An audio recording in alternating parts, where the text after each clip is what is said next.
literally just got off my bed and stepped on a banana.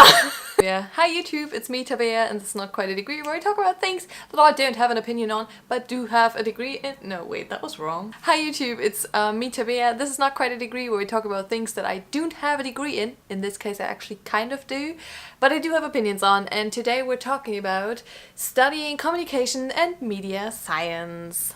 Ooh, good start, good start.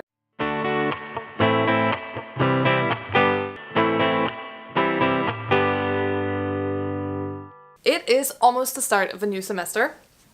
For most people, I am starting an internship on Monday, and I also have a couple courses left in the evening, but generally I am not going back to an all-uni setting, so it's a bit different than the past semesters. And with that new semester starting, that'll actually be my last semester studying my first degree, that is communication and media science. I thought I'd take this opportunity and kind of maybe talk a little bit about how my degree has been, what I've been learning, and generally what are the parts of doing a degree like that, because I feel like there's a lot of misconceptions about it. Misconception number one is definitely people asking, so are you becoming a journalist with this? No. That though is still better than my dad, who has been asking me for the first year and a half, so what are you actually studying there? Thanks, Dad. I love you too. It has just been kind of frustrating to just reiterate again and again what you're studying, because nobody has any idea what you're doing there. I thought I'd take this video and kind of separate it in basically the three parts that are made up of semester 1 and 2, semester 3 and 4, and then 5th and 6th, because that's what a regular coursework would be. Let's get into it. Studying a degree in communication and media science means you actually do science, which is something I did not really know beforehand. Granted, I'd never really thought about what the actual content of my degree would be before I got into it. I just knew I wanted to do something that had to do with communications, with like working in the media in some sort of way. And I frankly didn't really know how university worked. My main point basically is, and I feel like you should consider this before you actually get into a program, is do you want to do research? Because any degree that has science in the name, even though it is a social science degree, will require you to do a lot of research and not a lot of practical work. That's also kind of a thing when you choose between uni and college, but that's really different from country to country, so I don't want to really get into that. But here in Germany, you know, there are schools that teach you more practical aspects of things, and then the public universities or private universities sometimes as well teach you more of a theoretical research based approach. So semester 1 and 2, it basically ties right into that. It's research based. What you learn will be a heck a lot of dry theory at first. It wasn't always fun, but semester 1 and 2 for me was basically just me being a dumpster for information that would be coming in from all sides and angles. You learn so much in the first year about all the different clusters that make up the whole field of communication and media science, and you always just scratch the surface, so there's a lot of surface to cover basically. In my first semester at university, I had to take, I think it was 5 lectures made up of all the sections that my institute teaches. So I had lectures on communication theory, which I'll be getting into in a minute, and then stuff like publishing theory, film theory, a little bit about public relations, journalism theories, and then also empirical research. Communication theories, just to give you an idea, starts with something very simple as in who says what to whom and which channel, which is the Laswell formula. Basically, it's just all about how do you get a message from one communicator to the other communicator. While a model like that is still very simple, it can go up to models that are way more elaborate, like this one, for example, which teaches you about mass communication. It was a lot of just models and like basically ideas that are being tested and falsified again and again in the field of that specific research. And in order to do that, like testing and falsifying, you also need empirical research. Did I know what empirical research was before I started at uni? Hell no, I didn't. I had no idea, I would want to say almost till the end of my first semester, what empirical even meant. It basically is when you take a theory and then you go out and try and, you know, test if that theory actually proves true in the real life and real world. If you want to, you know, put it in very basic terms. In that lecture for empirical research, to go back to that, you basically are taught about how to conduct experiments, how to conduct surveys, how to extract data from text material, but also it's very, very dry. Semester 1 done, you move into semester 2, which is basically the same thing. The difference between semester 1 and 2 is basically that in semester 1 you learn about all the origins of things. You learn a lot about theories from the 50s, 60s, 70s, 80s, whereas in semester 2, at least in my case, we learned things that happen more in the now. There were lectures on financial communications, on media systems in Germany today, like our laws and regulations to that. We had another lecture on historical, not publishing, but kind of historical media basically. But that also tied in with like how it is today. So there was always the comparison between then and now. And basically it's not more theories, but it's a lot more information and just kind of filling in the gaps wherever you kind of wanted to put your main focus, which for me was basically public relations and financial communication. So after the first year, you basically had a map in your head of like, okay, these are all the different clusters, and you know, I know a little bit of that, I know a little bit about that, I kind of know how they connect, which I feel like was a very good thing. Like they did a very good job at giving you an overview of everything you could be doing in that field. So year 2. I feel like year 2 is the best year at uni really, because finally with like all your base knowledge, you're launched into like different research modules and a little bit of project work as well, and you get to do electives, which is a lot of fun if you do them right. Research-wise, we had to choose one method of researching that we wanted to learn more about. For me, that was content analysis, where you basically, you know, look at a sample of texts or a media of some sort, and you try to retrieve data from it through working on it with like a system of category. I definitely worked with texts and never with people. Whereas other groups of people got to know more about like the survey style of things, where you talk to people and you take their answers for questions that you've prepared, and then you kind of have your data that way. What I liked about that second year especially was that you were allowed to kind of take your own way with whatever you were doing. For example, my team in that content analysis seminar wanted to do a work on the US election, which we were allowed to do, and just looked at papers around that time and kind of how they compared before and after the election. Other teams, for example, were allowed to like follow the Facebook page of a certain event or the Twitter page of a certain business and kind of analyze that if that's what they were interested in. And I feel like that is one of the greatest things about a research degree, that you know, you have the choice to do whatever you want to do, because research can be done really in any field, and I feel like that's pretty great about it. And then also there was a lot of project work in that year, which I enjoyed as well, and I feel like the same thing goes for that. We were allowed to do our own thing.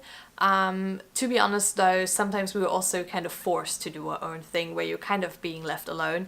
And I feel like that is one of the downfalls of public university, because they are so focused on their research that really anything practical sometimes feels like it's just asking too much of them, because they just don't have the capabilities of setting up a project every semester that they can carry you through. You know, you basically have to do it all yourself, which is a learning experience, but you know, maybe not the best if you're looking for something every semester.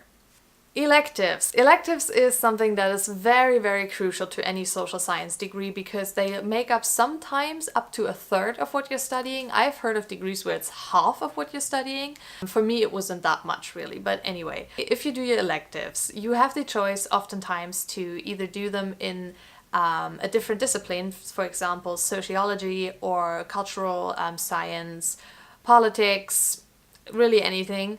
Or you might do them in a more practical field. For me, for example, that was the student radio. I feel like there's positive sides to both ways to take, really. If you take the route with just like going for a different subject, it's definitely advisable to just go with one subject the whole way, so you really build up a good base of knowledge in that field. But personally, from my own experience, I would always prefer to do the practical thing, because with such a heavily research-focused degree, it's always super beneficial to do something outside of that. It's always just good to be able to say, okay, you know, like I have been running a blog for this project, or I have been conducting interviews for newspaper articles that we've been writing, or whatever it is really. Just have something that is outside of just, I wrote a paper on this because I was taught about it for half a year. I think what I would want to conclude for year 2, even though it is definitely the best year, it's also the year that's demanding the most of you as a student, because basically you're being left alone in a lot of things. You kind of have to make your own decisions. You have to have a very good time management and know where you want to go with that degree and then go after that. Basically that second year kind of could decide your career or your master's degree, more so even than the third year, which is basically just you going to be continuing whatever you do.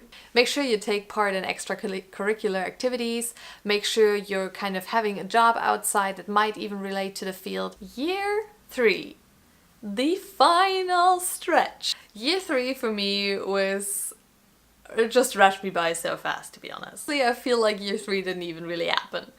I didn't have very much coursework left because my electives were already done, and kind of also want to insert here that I have been started my second degree a year into my first degree. So my year 2 at uni was extremely stressful. So I made an effort in my third year at uni to take a step back, make sure I wasn't overworking myself constantly at least, and just kind of really focusing on the things that were important, but then also just letting loose of everything else. Year 3, for anybody who's still with me on what you do in that year, for me basically was a lot about internationalizing whatever you learned.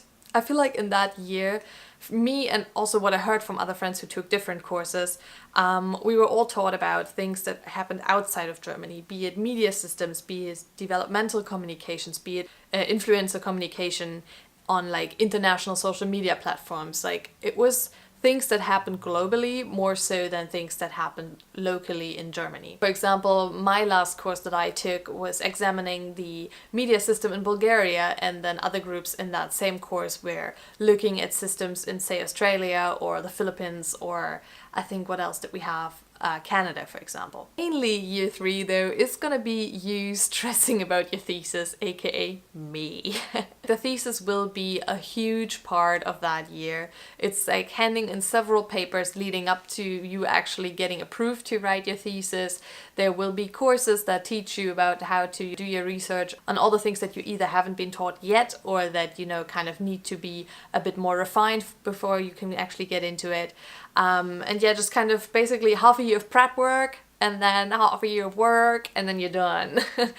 Yeah, I wish it was that easy. Your thesis will basically occupy 95% of your brain capacity for a good solid 3 months, sometimes 4 months. I don't know how many times I've said research in this video, but again, you know, going to a public university, studying a media and communication science degree will be a lot of science, and that thesis is basically the pinnacle of it. There's so much to talk about it, and there's no way to put 3 years of work basically into like what, 15, 20, 25 minutes, whatever this video is long.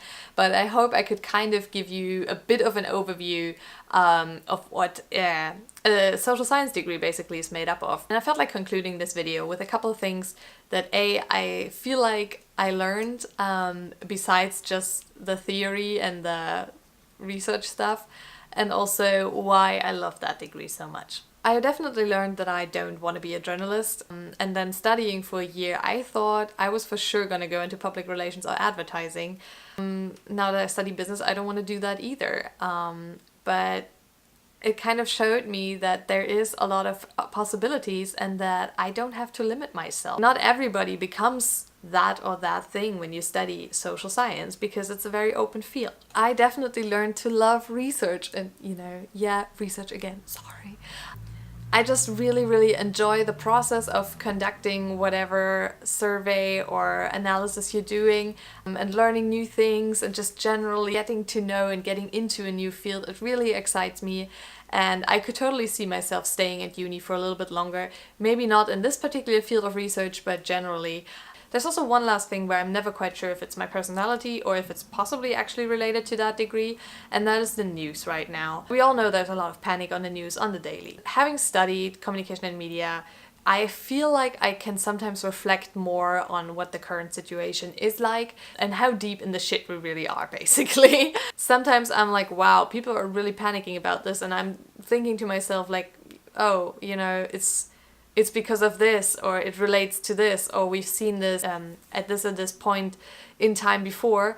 And it helps me know that we're not all doomed. Usually there is causes for things, there is theories behind it that might save us one day. It just kind of helps me to stay calm about things a bit more and kind of see them from a more reasonable point of view than just being like, oh my god, the whole world is going to shit.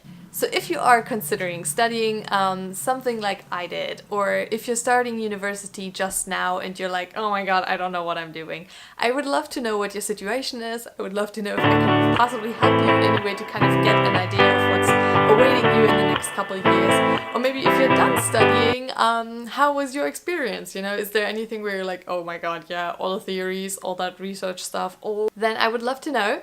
That was it for this video. I would love to see you next week, so bye bye!